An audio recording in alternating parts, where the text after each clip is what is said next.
저희가 닥치거나 아니면 저희가 예상할 수 있는 리스크에 대해서 얘기를 좀 해보고 있는데요. 오늘도 칸사스 자산운용의 이승원 리스크 매니저 모십니다. 어서 오십시오. 네, 안녕하십니까.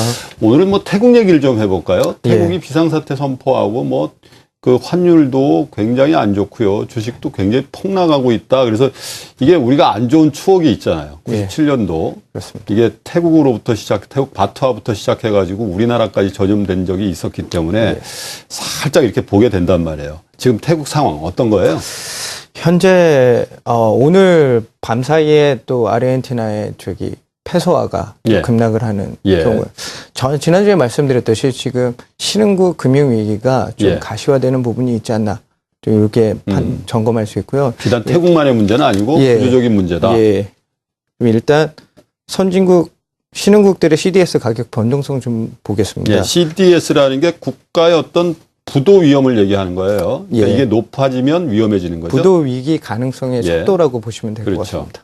지금 현재 위에 보시면은 위에 두 개의 선 같은 경우에는 지금 브라질하고 남아공의 선이고요. 그 밑에 있는 선이 이제 태국. 그리고 그 아래쪽에 있는 게 이제 한국 CDS 가격을 말씀드립니다. 파란색이 저희 한국이란 말씀이세요. 지금 상대적으로 신흥국들에 비교해서는 한국 CDS 가격이 안정적으로 보이고 있습니다.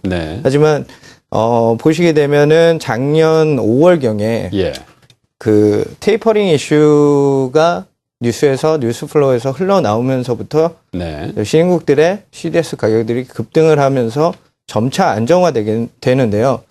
다시 또 시간이 지나면서 이제 테이퍼링 이슈가 가시화되는 부분이 있으면서 다시 급증을 하게 됩니다. 세 번째 선을 같은 경우 보면 태국은 좀 상당히 많이 올라오게 되고요. 그러네요. 상대적으로 최근 들어서 제일 많이 오르고 있는 그런 모양새가 나오네요. 상대적으로 한국은 크게 변동하지는 않았습니다. 그렇다면 지금 다음 표를 보시면은 지금 선진국들 CDS 가격 변동성 대비 이제 한국은 어떤 수준에 있나를 볼 수 있겠는데요. 한국이 제일 위에 있는 CDS 가격, 그 밑으로 영국, 미국, 그리고 독일이 위치해 있겠습니다. 근데 새 국가들은 재밌는 점은 새 국가들은 이제 작년 5월 이후에 점점 CDS 가격이 줄어드는 현상을 보이게 되고요. 한국은 아직 선진국들 대비 좀 높은 CDS 가격을 그대로 유지하고 있습니다. 또 특이한 점은 보시게 되면 1년 전에 CDS 가격의 선진국과의 한국과의 스프레드 차이가 조금 높아진 상태로 보시면 됩니다. 그래서 신흥국들의 영향권에 한국이 좀 미치지 않았나.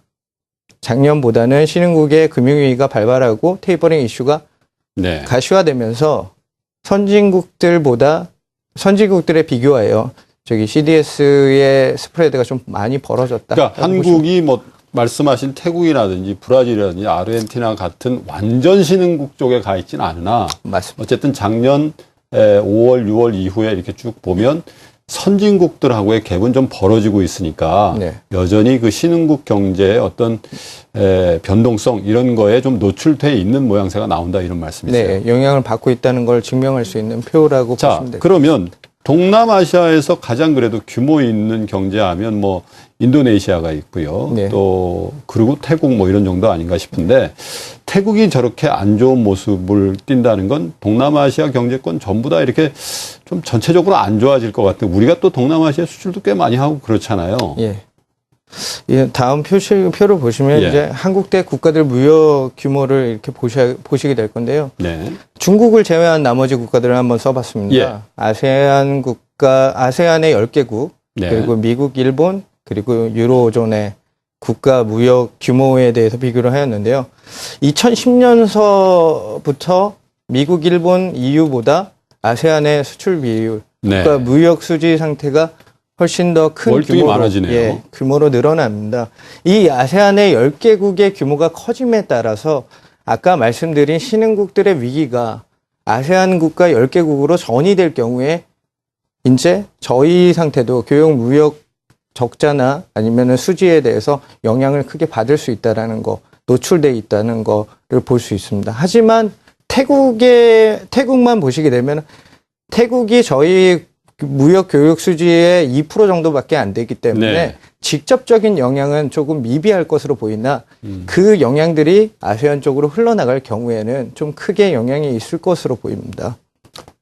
태국의 방향성이라는 게 뭐 아세안 국가들의 방향성과 크게 다르지 않다라는 전제가 있으면 저 그림 자체는 사실은 점차적으로 우리 이제 무역이라든지 뭐 국제 수지라든지 이런 쪽에 좋지 않게 작용할 거다라는 건 확실해 보이는군요. 예. 또한 문제가 되는 부분이 이제 태국이나 아세안 국가들의 물건들을 이제 중국이 흡수했는데 전에 말씀하셨더니 이제 중국이 문제가 되면서 그 아세안권에서 만들어진 수출 품목을 흡수해줄 네. 그런 상대적 국가가 없기 때문에 이들 국가의 위기는 좀 더 길어지거나 회복이 지지부진되지 않을까라는 전망을 보고 있습니다. 네. 우리나라도 뭐 중국 의존도가 높습니다만은 태국을 비롯한 아세안 국가들의 중국 의존도는 더 높기 때문에 그러네요. 어쨌든 저런 그 동남아시아, 특별히 태국이라든지 아세안 국가들의 어떤 진행 상황 이런 것들은 수시로 좀 점검을 좀 해볼 필요성이 있겠네요.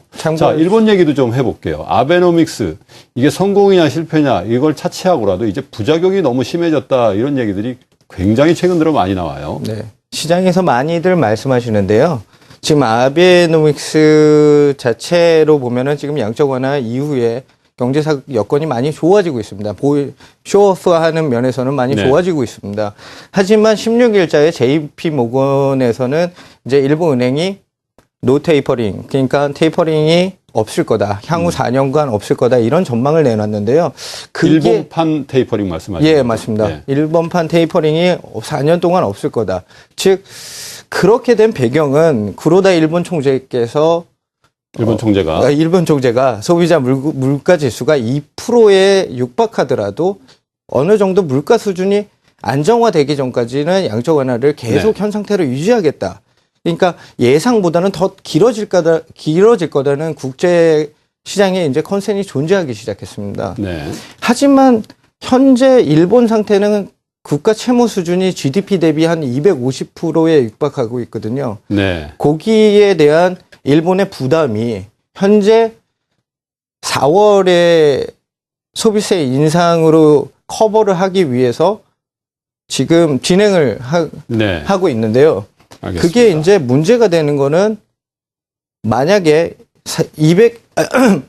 만약에 이렇게 된다면 소비 심리가 위축이 되고 그런 부분이 위험이 될 수 있을 거라고 생각합니다. 네, 일본 얘기는 조금 더 저희가 시간을 가지고 좀 더 얘기를 해봐야 되겠습니다. 오늘 시간이 이 정도까지 돼서요. 이승원 그 리스크 매니저 모시고 하는 순서는 여기까지 하겠습니다. 고맙습니다. 네.